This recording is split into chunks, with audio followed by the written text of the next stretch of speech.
Hi అండి. ఈరోజు మనం శ్రీ గట్టిక సిద్ధేశ్వర స్వామివారి దేవస్థానంలో ఉన్నాం. ఈ దేవస్థానం పొట్టి శ్రీరాములు నెల్లూరు జిల్లాలోని సీతారామపురం మండలంలోని శ్రీ సిద్ధేశ్వర కోనలో కలదు. నెల్లూరు నుంచి 110 కిలోమీటర్ల దూరంలో ఉంది. చుట్టూ పెద్ద కొండలు, పచ్చని చెట్ల మధ్య ప్రశాంతంగా, ఆహ్లాదకరంగా ఉంటుంది. ఇక్కడ సిద్ధేశ్వర స్వామివారితో పాటు ఇష్టకామేశ్వరి అమ్మవారు కొలువై ఉన్నారు. అగస్త్య మహర్షి ఈ క్షేత్రంలో తపస్సు చేసి ఉమామహేశ్వరుల కళ్యాణం జరిపించినట్టుగా ప్రసిద్ధి. పురాతన చరిత్ర కలిగిన ఈ ఆలయం శిథిలావస్థ చేరుకున్న దశలో కాశీనాయన స్వామివారు పునరుద్ధరించారు. ఇక్కడ అమ్మవారి వాహనం నక్క.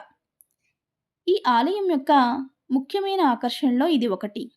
సిద్ధులు తపస్సు చేసిన ప్రదేశం కాబట్టి సిద్ధేశ్వర కోన అని పేరు వచ్చింది. ఇక్కడకు వచ్చే భక్తులు సొంత వాహనాలపై ఆధారపడవలసి ఉంటుంది. ఇక్కడ కొండపై నుంచి ఎల్లప్పుడూ నీరు ప్రవహిస్తున్నందువలన మంచినీటికి ఇబ్బంది లేదు. ఇక్కడ వచ్చిన భక్తులకు అన్నదానం సదుపాయం కూడా ఏర్పాటు చేశారు.